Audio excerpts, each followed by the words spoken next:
Tinanong si Inday Sara, mga kababayan, kung totoo ba na siya ay siya ba ay kumukuha ng bags of guns doon sa Glory Mountain. Ang sagot, ano ba tingin nyo doon sa Glory Mountain? Ano ba ang negosyo nila doon? Gun store?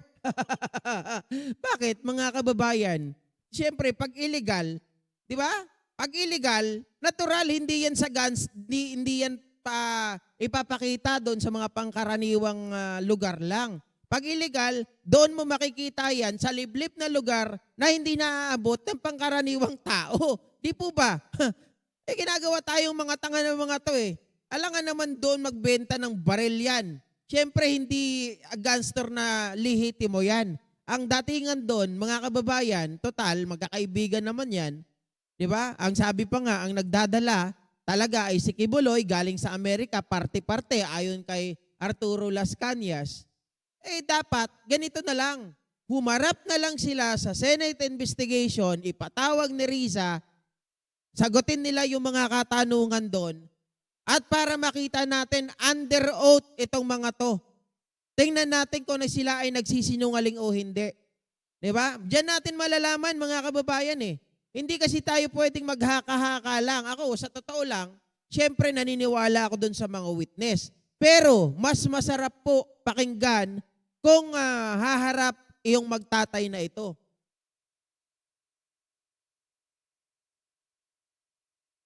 Diba? Para naman sira ito. Ano ba tingin nyo dun sa ang taray pa ng ano niya eh, tingin niya oh. Kumukuha ka daw ng isang bag na baril sa Glory Mountain. Bag na pusit. Ito na rin negosyo anak nila doon sa Mountain Mountain. Ano pala negosyo nila dyan sa Mountain? Gun store? Gun store? Katindi talaga, mga kababayan eh, no? Well, ayun na nga, hindi natin pwedeng sabihin kasi kaagad na totoo yung nangyayari na yon, pero kailangan natin ng answer galing kay Sara Duterte. Di ba? Yun lang yung tanging paraan eh. Kailangan mag-isa itong mga ito. Hindi tayo pwedeng mag-speculate lang na mag-speculate. Baka sabihin sa atin, eto mga to, mga fake news, narinig lang, naniwala na agad. Hindi pwedeng ganon. Dapat tayo ay may basihan. Huwag nating gayahin yung mga tao na talagang dahil may galit sa mga sa administrasyon na to, kila PBBM, ay masabi na nila ang gusto nilang sabihin. 'Di ba? Talagang binabaliw na nila yung mga tao kahit na wala silang katibayan, banat pa rin sila ng banat. Napakatindi pa rin ng kanilang pinaggagawa.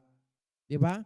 Talagang nakakasira na to the extent na pati personal na buhay inuungkat na. Wala naman katibayan, walang maipakita.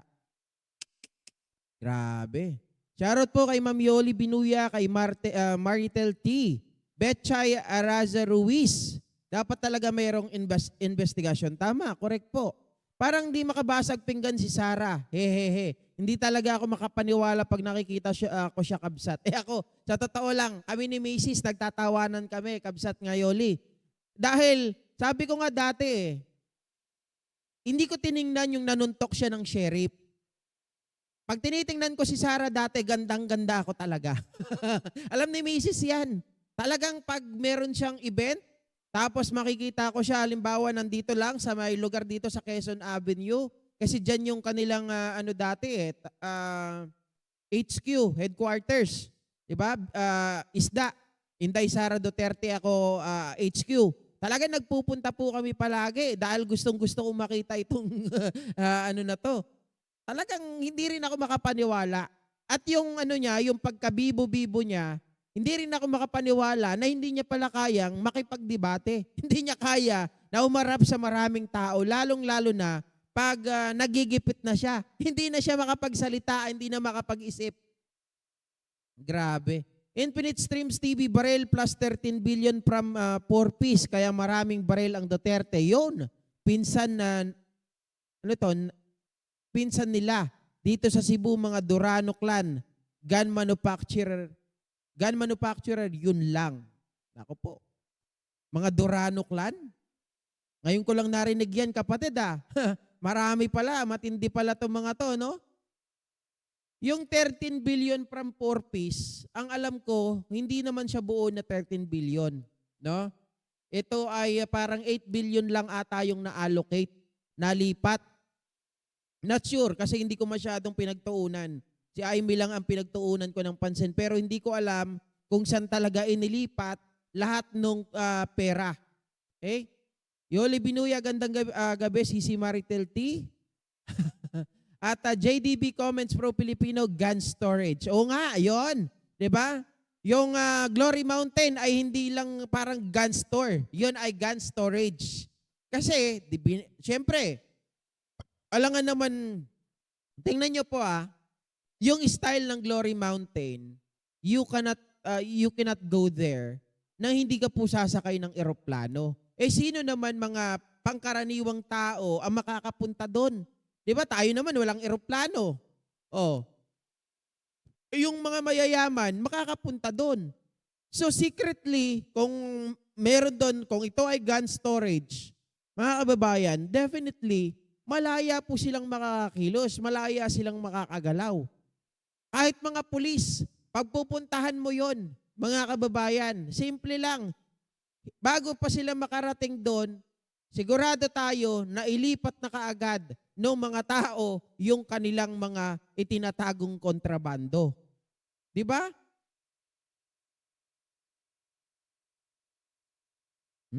Okay, marami good evening kay JDB at Betchay Araza Ruiz.